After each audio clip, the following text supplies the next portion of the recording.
Hey guys, Tom Barton from TomBartonSports.com here. We're continuing our series of college basketball preview, and this conference today, we're going to the SEC. Guys, you can see I'm wearing my Tennessee jersey. No, I am not a Tennessee Vols fan. For anybody going, he's biased. Look, I'm a Kenny Chesney fan, so I figured I'd throw this on for the SEC portion of the show here. Guys, if you like the videos, please like, subscribe, do it all, share. We could always use the subscribes. So let's get into the SEC and this year. Look, this was three of the worst teams against the spread. If you're a betting man, the ACC crushed you. Three of the worst teams in the top 25 worst teams against the spread last year. But the SEC, it's not just Kentucky and everybody else anymore. You can make a solid argument. You know, when I did my ACC preview, I said ACC has always been the best college basketball program conference in America. You know, pretty much since I was born, right? I mean, Big East sometimes. This year, maybe the Big Ten has the two big boys, but I think that the SEC is the deepest conference, so you can make an argument that it is the best. It's not just Kentucky, who I do expect to bounce back a little bit. Alabama, Arkansas, Tennessee, Auburn, LSU, even Florida have a claim to being up there. You know, this is a conference that could have two, maybe three Final Four teams. I mean, I think it's that good. So let's get into some of it. We'll talk about Kentucky first, since they are the team that everybody always looks at when you look at the SEC, for right or for wrong. They were one of the worst teams against the spread last year at 30%. Why? Well, because it was the one and done. I talked about it with Duke's problems. I talked about it with North Carolina's problems. When you have a one-and-done program, and then you have, because of COVID, no preseason, no offseason, it's all quite different. The young kids suffer the most, and they did in Duke, they did in North Carolina, and they certainly did in Kentucky. Maybe Kentucky was hurt the worst for this situation. They are normally a publicly bet team, so that's why they're against the spread is like that. Look, there's a lot of moving parts here. They're going to take some time to gel. They have 7 new players. They have plenty of depth. They did go out there and get plenty of talent. They'll always have talent, it seems. They are also one of the oldest teams that Coach Cal is going to have in 13 seasons. They are an old team because of the transfer portal. Transfer portal changed the world, okay? And they're an old team. So this isn't the one-and-done teams anymore, although it is one-and-done because he's getting these guys only for 1 year. So does this make magic? Because I've heard Kentucky, and their argument is that this is the perfect scenario. Coach Cal takes guys, and he takes the one-and-dones, and he's able to get them into his system, and he gets them in 1 year, and they gel at the right time during the season, and it could be championship. And that makes a lot of sense. Now, you have older guys, they're going to be even better with that. Oh, man, they're all going to adapt quickly. Maybe. Because you have the other side to this, where he's used to molding younger players, not involved in systems, not involved in what they do, and not stuck in their ways almost. So I'm not sure how this is going to work out. I like the idea. I like what they're doing. I like the concept of it, but I still think that there's a lot of unknowns here with this Kentucky team. Alabama, look, you know Oates is going to be good. This team's defense was good, but look, they love to run. 11th in tempo in the league. They're going to run. They're going to go crazy. Look, there's no replacing Jones, okay?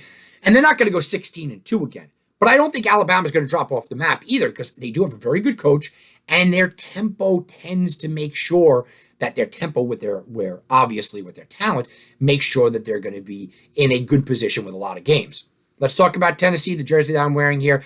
They bring back 4 upperclassmen back. They have a transfer in Powell, who should be very, very good. They're going to be better than next year.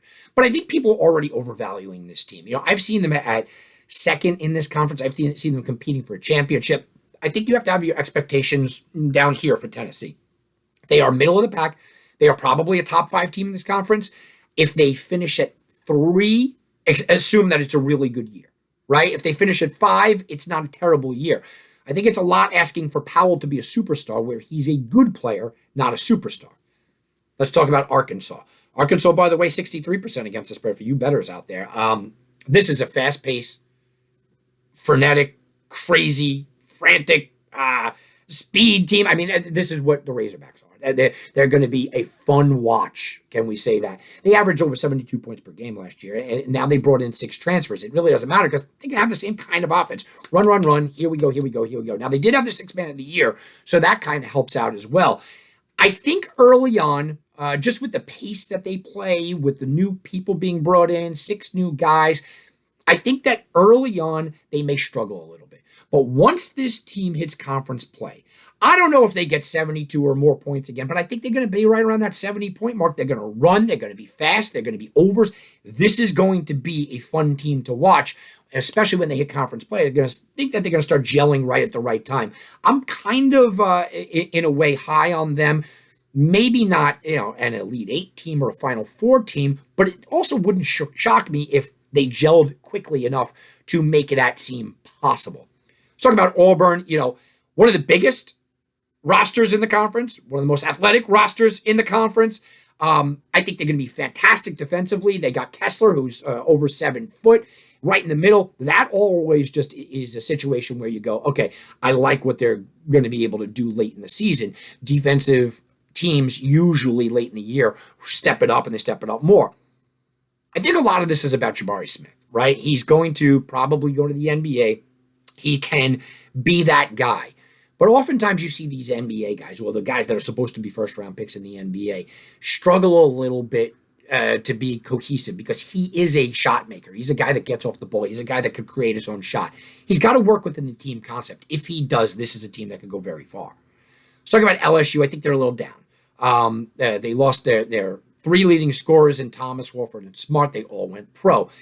Adam Miller is going to miss the season with a torn ACL. So they're losing a lot of talent. And, you look at the LSU roster and you go, okay, they still have a lot of talent. But this, I don't think, is going to click this year for them. It's just a year for me where you just get dealt losing 3 superstars like that, then losing your transfer guy. And LSU is a team that in another conference might have time to recover. I think you might get buried in this SEC too quick. And I think the same thing about Florida, right? They're going to be decent defensively. They're going to be that kind of team. They're going to be okay. They play a very slow pace for the last 2 years, for 2 years before last year. Last year was a little bit faster, but the last 3 years, they're a fast-paced team. I think they're a middle-of-the-pack team. I don't think they have enough. They don't have that standout player. They don't have that standout attribute. They're solid defensively, but can they get enough on the offensive side?